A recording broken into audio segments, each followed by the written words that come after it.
She's my Gauri, making me so crazy. You my lovely, my heart is beating Gauri. I'm in love with you, baby, Puttu Gauri. Gauri, Gauri.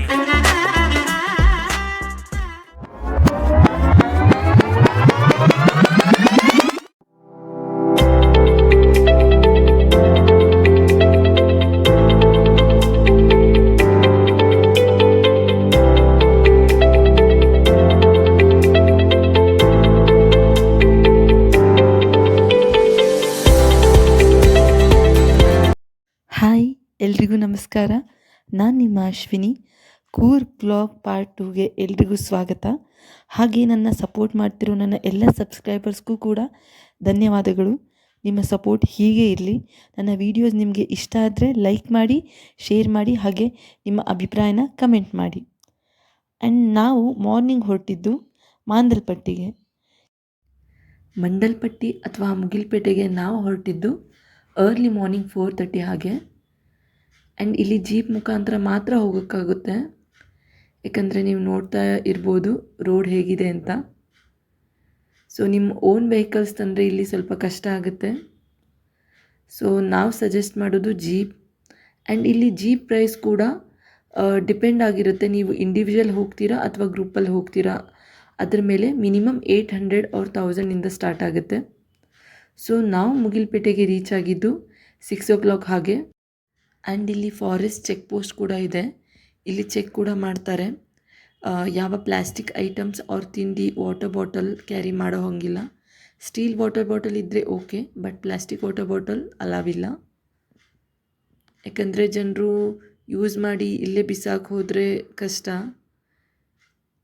ನಮ್ಮ ಪರಿಸರನ ನಾವೇ ಕ್ಲೀನಾಗಿ ಇಟ್ಕೋಬೇಕಲ್ವಾ.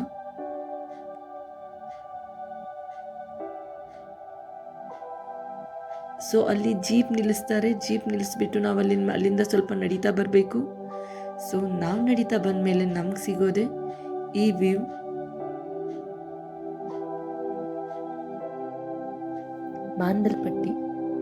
ಮಾಂದಲ್ಪಟ್ಟಿ ಅಂದರೆ ಮುಗಿಲು ಅಥವಾ ಮೋಡುಗಳಿಂದ ಕೂಡಿಕೊಂಡಿರೋ ಪೇಟೆ ಅಂತ ಅರ್ಥ.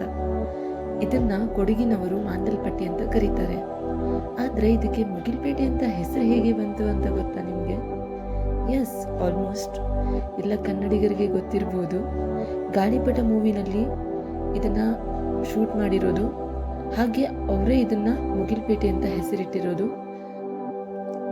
ಅಷ್ಟು ಹತ್ಕೊಂಡು ಬಂದು ಆಯಾಸ ಆಗಿದ್ರೂ ಕೂಡ ಈ ನೇಚರ್ ನೋಡಿದ ಕೂಡಲೇ ತುಂಬ ನಿರಾಳ ಅನಿಸುತ್ತೆ.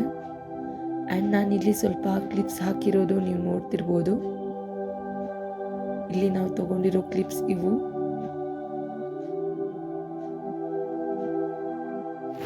ನಾವು ಸನ್ರೈಸ್ ಟೈಮ್ಗೆ ಹೋಗಿದ್ದು, ಸೊ ವ್ಯೂ ನೋಡೋಕ್ಕೆ ತುಂಬ ಚೆನ್ನಾಗಿತ್ತು. ಸೊ ನಾನು ನಿಮ್ಮನ್ನ ಅರ್ಲಿ ಮಾರ್ನಿಂಗ್ ಬೇಗನೆ ಹೋಗೋಕ್ಕೆ ಪ್ರಿಫರ್ ಮಾಡೋದು. ಆ್ಯಂಡ್ ನಾವು 6 o'clock ಹಾಗೆ ಬಂದು 7:45, 8 ಹಾಗೆ ರಿಟರ್ನ್ ಹೊರಟಿದ್ದು.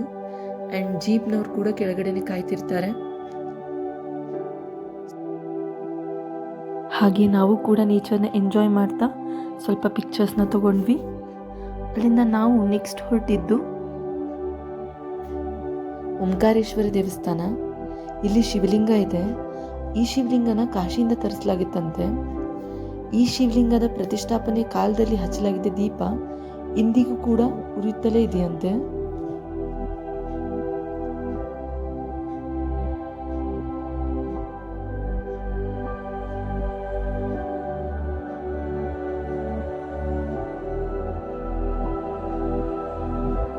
ನೀವು ನೋಡ್ತಾ ಇರೋದು ದೇವಸ್ಥಾನದ ಮುಂದಿನ ಭಾಗ.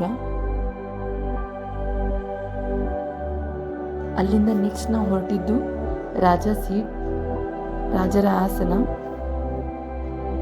ಇಲ್ಲಿ ಒಂದು ಉದ್ಯಾನವನವಿದೆ. ಇಲ್ಲಿಂದ ಕೂಡ ನಾವು ವ್ಯೂ ಪಾಯಿಂಟ್ ನೋಡ್ಬೋದು.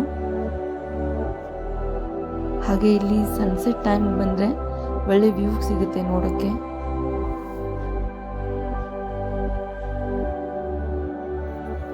ಕೋಟಿ ಧನವಿದ್ದರೇನು ಪಟ್ಟಣವು ಗೋಳು, ಕೋಟಿ ಧನವಿದ್ದರೇನು ಪಟ್ಟಣವು ಗೋಳು, ಕಾಸಿಲ್ಲದಿದ್ದರೂ ಸುಖ ಈ ಹಳ್ಳಿಯ ಬಾಳು. ಕುವೆಂಪು ಅವರು ಬರೆದಿದ್ದು. ಎಷ್ಟು ನಿಜ ಅನಿಸುತ್ತಲ್ಲ ಈ ಪ್ರಕೃತಿಯನ್ನು ನೋಡಿದ ಮೇಲೆ. ಈ ಲೈನ್ಸ್ ತುಂಬ ಮೀನಿಂಗ್ಫುಲ್ ಅನಿಸುತ್ತೆ.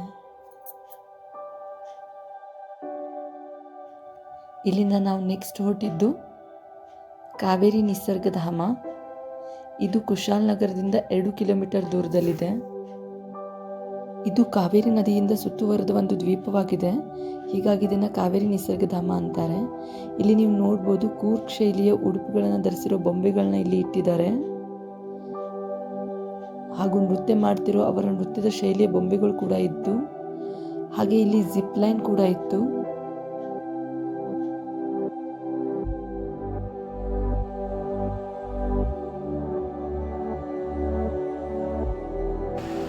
ಅಲ್ಲಿಂದ ನಾವು ಹೊರಟಿದ್ದು ಅಬ್ಬೆ ಫಾಲ್ಸ್ಗೆ, ಅಬ್ಬೆ ಜಲಪಾತ.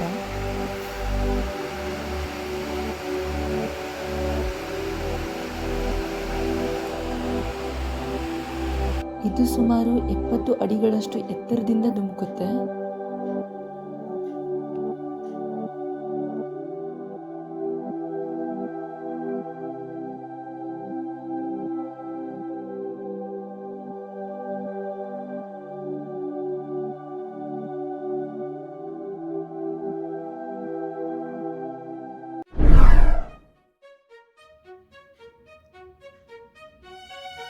Golden temple Coorg.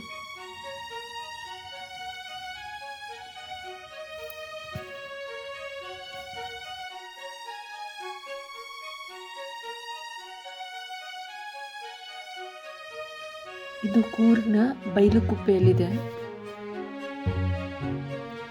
ಚೀನಾದ ಆಕ್ರಮಣದಿಂದಾಗಿ ಹಲವಾರು ಟಿಬೆಟಿಯನ್ನರು ತಮ್ಮ ದೇಶವನ್ನು ಬಿಟ್ಟು ಬೇರೆ ದೇಶಕ್ಕೆ ಹೊರಟು ಹೋಗಿದ್ರಂತೆ.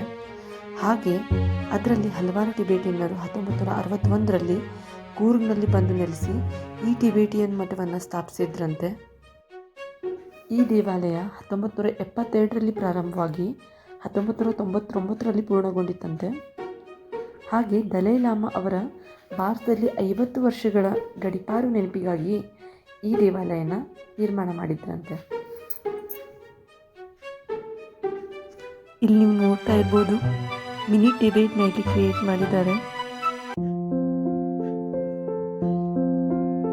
ನಿನ್ನೆಯ ಬಗ್ಗೆ ಯೋಚಿಸಿ ನಾಳೆ ದಿನವನ್ನು ಹಾಳು ಮಾಡ್ಕೊಳ್ಬೇಡಿ. ಇವತ್ತಿನ ದಿನವನ್ನು ಸರಿಯಾಗಿ ಬಳಸಿಕೊಳ್ಳಿ.